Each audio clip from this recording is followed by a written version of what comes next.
Welcome to Prison Professors. I am Michael Santos, and today I get to introduce you to my new friend, Jere-My Rankins, who runs an agency called Minor to Major, and he's launched a series called Reach One to Teach One. We're going to hear about it today. We're going to hear about his inspiring story of being in prison from 2004 to 2009 in the state system, but not wasting time, instead using that time to prepare for a life of success and meaning and relevance, and more importantly, helping other people reach their highest potential.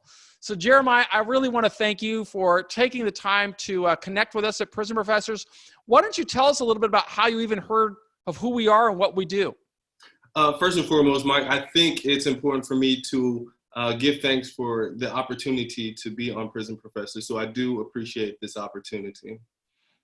Well, I'm glad to have you, but walk us through how did we connect? Because I'm like this guy that just produces a lot of content, but I really don't I'm running other businesses and I don't pay as much attention to what's going on social and so on and so forth. Mm-hmm. So I don't even know how people find us. My main distribution is inside of jails and prisons, but you're not in jail or prison right now. And I know you didn't learn about us while you were in prison, because at that time I was still serving a 45-year sentence. So the time you were in. So walk us through how you learned who we are and what we do. So I'm working on a series called Reach One, Teach One. And basically it just highlights people who are convicted felons, who have preferably served time, who did time at the state or federal level, and then have come home and are experiencing success in the community. I want to highlight those people because, as you know, there's like a stigma. Oh, you went to prison, you're a convicted felon, your life is over. Or when I was growing up, I was headed down the wrong road. I was definitely at risk. And I would have teachers, I would have principals. Every time I would get suspended, get in a fight, I would, be delinquent, skipping school. They would say, hey, if you go to prison, you get this criminal background, you become a felon, your life is over. What are you going to do then? And then there's that stigma, and we all know as convicted felons, when you get out of prison, it's extremely hard to find employment. And not only just employment, but a full-time employment that will pay for child support or pay for your basic needs. It's extremely difficult for convicted felons. So it's very important for me to highlight those who are experiencing success in the community. And Mike, you've definitely shown to be successful. So I went on YouTube, I went on Google, and you weren't hard to find. You were not hard to find. So prison. Yeah, I'm all over the web, and I'm all over the web. It's a funny thing, Jere-My, because when I went into prison, I always had this vision of saying, I'm going to adjust my life while I'm doing 26 years so that when I come back to society, I'll be able to put on a suit and tie, is what I used to say, and nobody would know that I served a day in prison. And that really influenced my adjustment. And that's what I try and share with other people so that they don't have those challenges that you just really so eloquently described, that people come back out here and they have a really hard time recalibrating their life and building something. And so, my story is very public. I'm always talking about being in prison. In fact, whenever I meet a new business potential partner or something, I always start off by saying, I was in prison for 26 years just to, in fact, in my case, it turns out to be a calling card and almost a strength, not a weakness. And that's what I encourage other people to do. But you are very articulate. And for somebody who served 5 years in prison, you've come back differently from what others would expect. Why don't you tell us about your journey? So it's important for me to I think it's important for convicted felons to focus on their recovery, preparing for when they come home as soon as they get in those gates. As soon as you get processed into the system, how are you going to come out better than when you came in?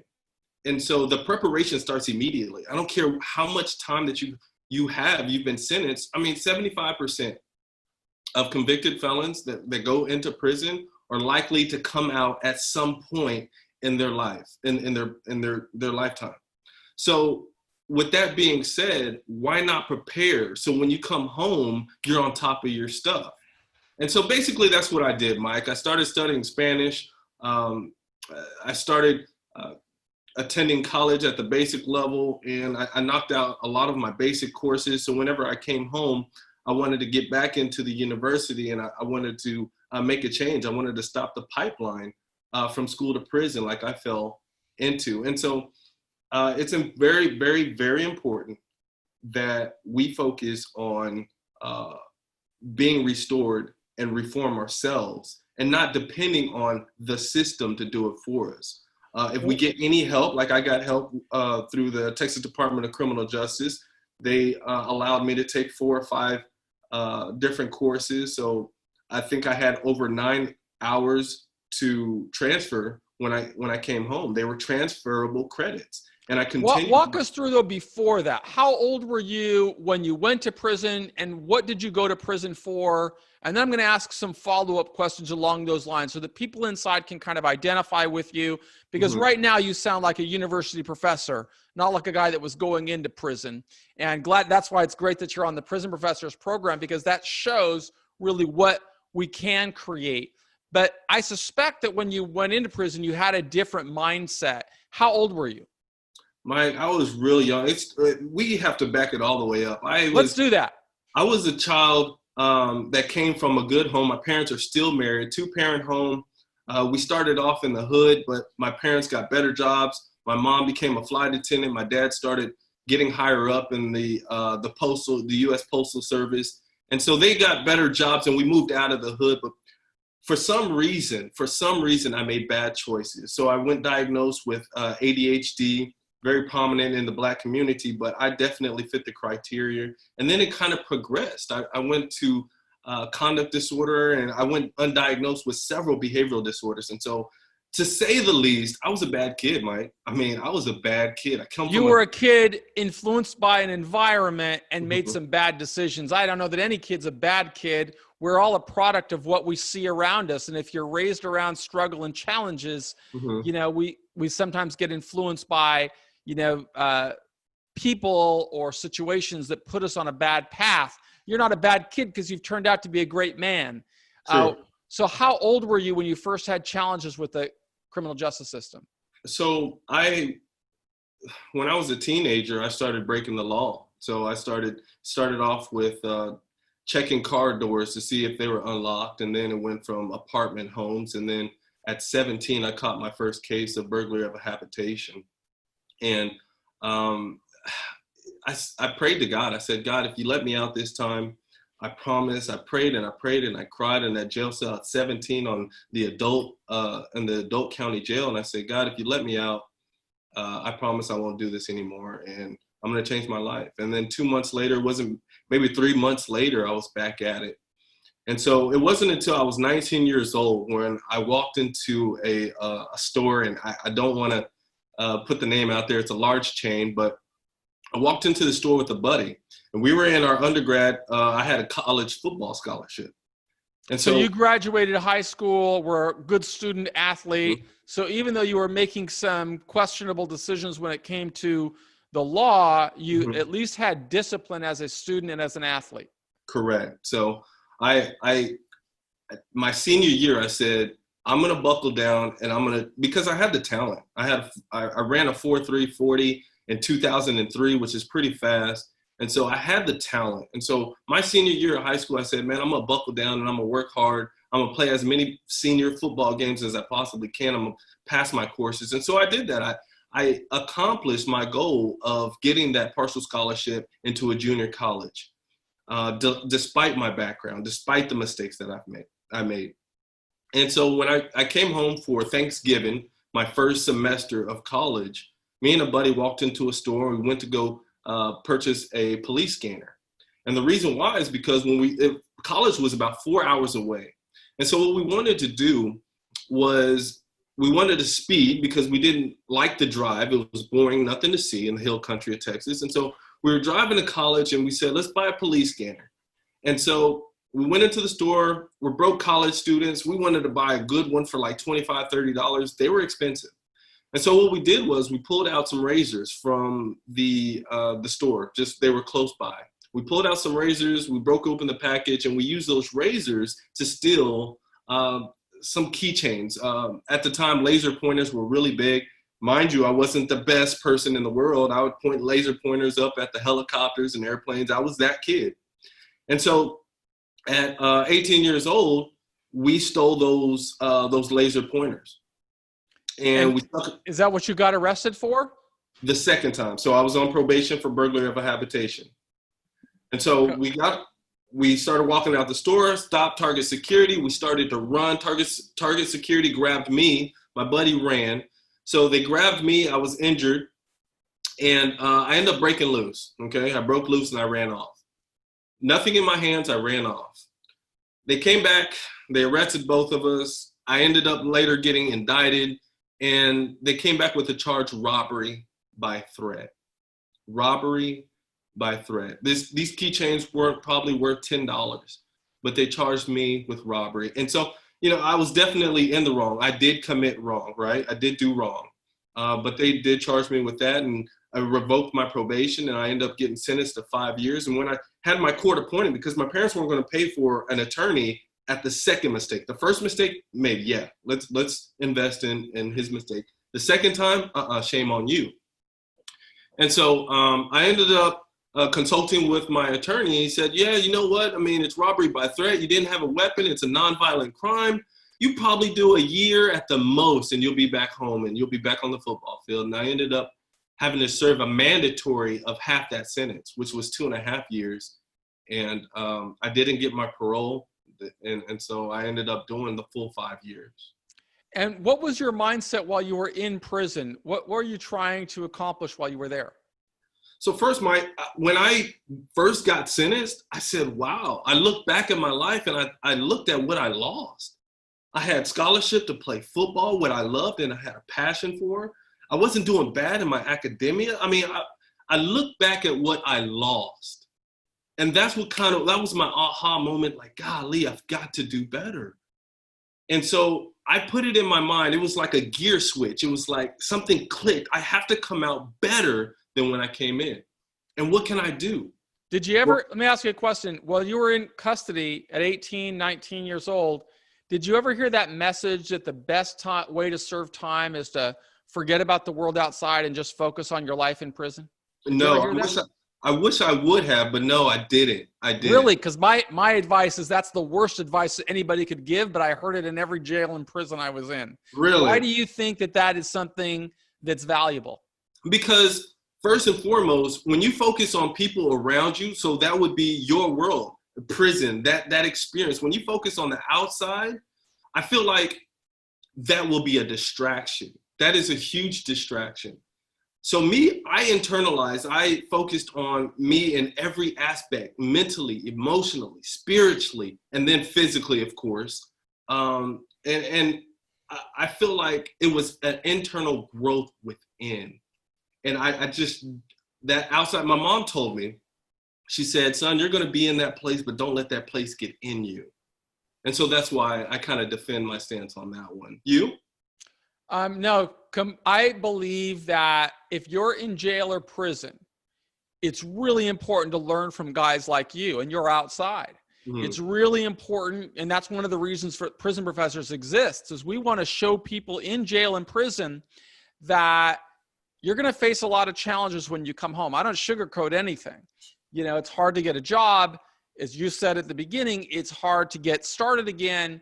And if I focus on jail and prison, I'm going to learn how to live in jail and prison.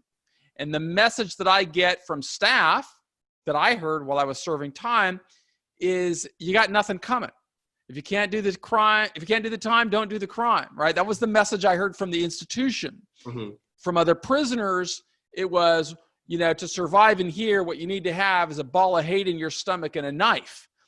And that's a message that I really try to disrupt and show people, well, wait a minute, if you want to end up like Jere-My, you've got to really internalize and focus on personal growth and development. Right. You got to develop the CEO mindset. You got to be thinking about, how am I going to sit across the table from a probation officer or an employer or a business partner and have them see me not for the bad decisions that I made that put me in here, but rather how I responded. And at that moment, it becomes a story of inspiration and growth. And and people are intrigued. And that's when people, I think, will give you an extra opportunity. I don't think that we are divergent on that view. I just think that my view is always saying, you want the reality is the longer we expose somebody to corrections, the less likely that person generally is to function as a fulfilling life, as somebody leading a fulfilling life. So I try to change that. And one of the ways I do it is by connecting with guys like you, because your message is going to be broadcast inside to jails and prisons across America, and people are going to listen to you. And I look at you as an ambassador for a success, right? Formerly incarcerated, doing well right now. And why don't you walk us through, when you had that mindset inside of the Texas Department of Corrections, how that influenced your adjustment? So I thought about what skills do I have? What can I offer the world? How can I make a difference?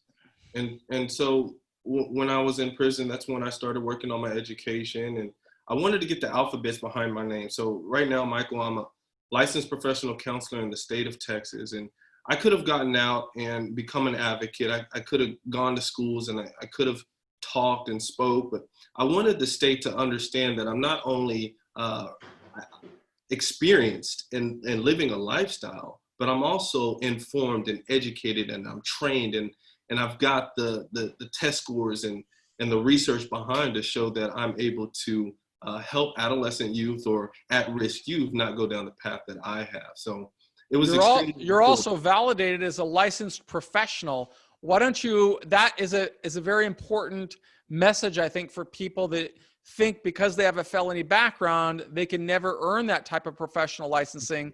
You've proven that to be not the case. Walk us through your process. What is your educational background, and what steps did you have to take to get a license to get paid for what you do?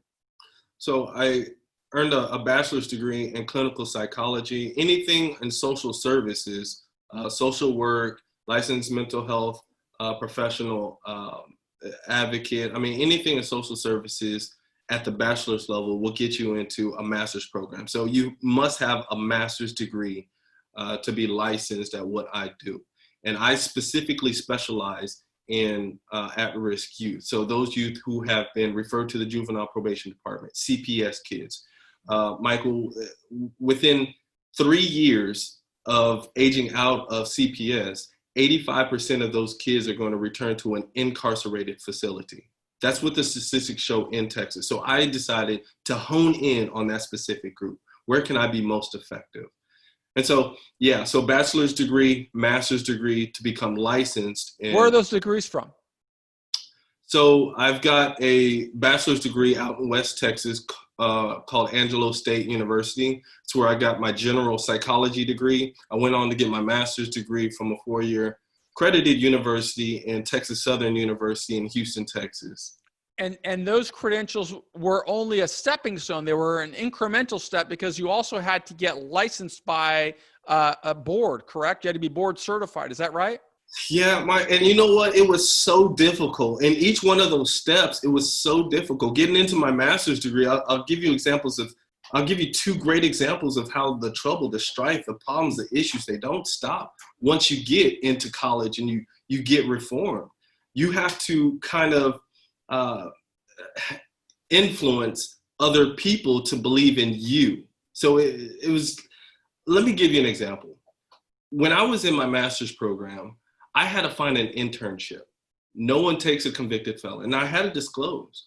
I said, hey, I want to go into this community center and I want to help these kids. Well, we've got a contract with CPS and we don't want to risk that contract because you're a convicted felon. So it was extremely hard to get an internship. But ironically, I stumbled upon this resource and I got into a juvenile probation department, a jail, juvie jail. And they brought me on. And that's where I got my best experience. But for a long time, I was denied. I was denied after denied after denied. And the reality is that the kids or somebody that's going through the system probably are more inclined to listen to you than anybody else. So you have the most value, but the reality is always it's important that we've got to build this narrative that redefines who we are, so that we're not defined by our worst decisions, but rather how we responded to that. And you certainly did that to get your internship. How did you, what other processes did you have to go through to become board certified? So with my license, I had to go to a vetting process. I had to submit an extra application for my criminal background. I had to pay an additional fee for them to do the criminal background. And then I had to be on pins and needles, extremely anxious to see what their response was. So I'm going through all this education and all this training. And at the end of the day, it was like, well, if we deny you, all that money and that time and that energy was for nothing. But they ended up approving me for licensure. And I'm so grateful for that. I'm so grateful for that. So this is really a very powerful message and testimony for people in jail and prison, because even though you may be locked in a cell right now, if you can train your mind to see what you can become and look at role models like Jere-My, who was in the same situation, but today he is a respected professional, certified by a board of mental health professionals, and he's earning a living doing what really he is an expert at, and that's helping young people achieve their highest potential. And I suspect that he gets a lot of fulfillment out of that. So Jere-My, could you tell us a little bit about how the employment opportunities opened for you once you became a licensed healthcare professional? So it definitely broadens. So my limits of what I can do are, I feel like that weight has been lifted off of my shoulders. So with my professional license, I can open my own practice, which I have in minor to major, where we help people turn their minor setbacks into major comebacks. Sorry, I had to throw that in there. I'm happy to hear. I'm glad to do that. And in the show notes below, again, these episodes are brought into jails and prisons, but we always encourage you, have your family members subscribe to the Prison Professor's YouTube channel and look at the show notes below so that you can get the contact information for Jere-My and his agency. I will have all of that information in the show notes so that your family members can connect with them if that's something that he wants to do.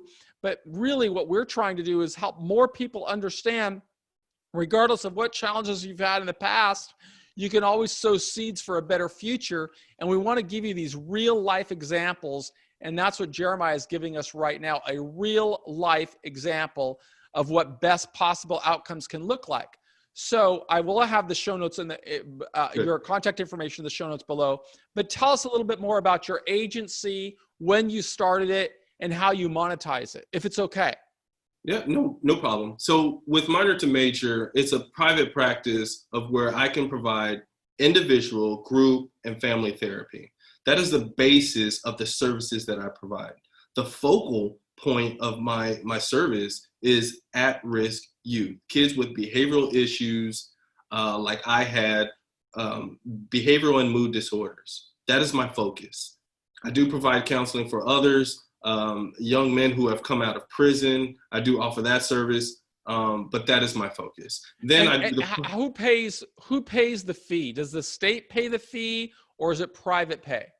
So it's private pay. I was working on getting on an insurance panel. I'm working on right now, going through the contract work for the state of Texas. It's called Superior Health. But anyways, that health plan I'm working on getting on so I can provide those services without these kids and the parents having that additional strain. But for the most part, I'm private pay.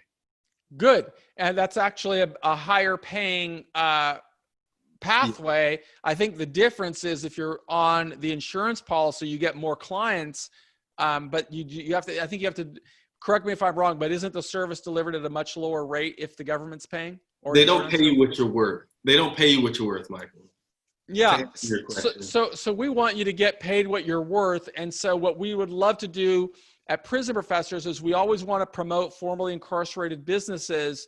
And I would really encourage you, if you're looking for a mental health professional or somebody as a role model, maybe for an at-risk youth, reach out to Jere-My because he's somebody who's gone through it. He's somebody that emerged successfully. You can get his contact information right below. Do you offer the ability, Jere-My, to provide this counseling in a digital format, or do they have to see you in Texas? So both. So in Texas, the therapy component of my practice it's 100%, it's launched. People outside of the state of Texas, it's different. So it's a consulting, it's a coaching business. Okay, that's the entity within minor to major, and then I do the public speaking as well.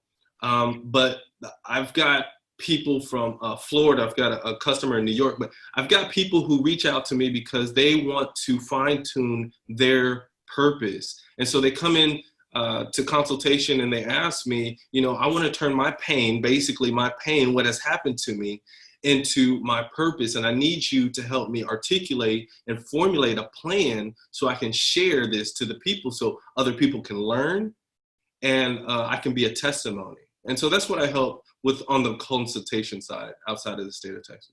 Well, that is an amazing testimonial. And it's also a great message for anybody in our audience at Prison Professors. If you're sitting in a jail cell someplace in America, if you're sitting in a prison someplace in America, and you've got access to the inspiring story of Jere-My Rankins, I encourage you to have your family members visit the Prison Professors channel so that you can look at the show notes of this episode and learn a little bit more about the minor to major agency, see how he can provide a professional service to help you reach your highest potential. He's also launching a series called Reach One to Teach One. And why don't you, as we conclude this episode, tell us a little bit about your ambitions of Reach One to Teach One.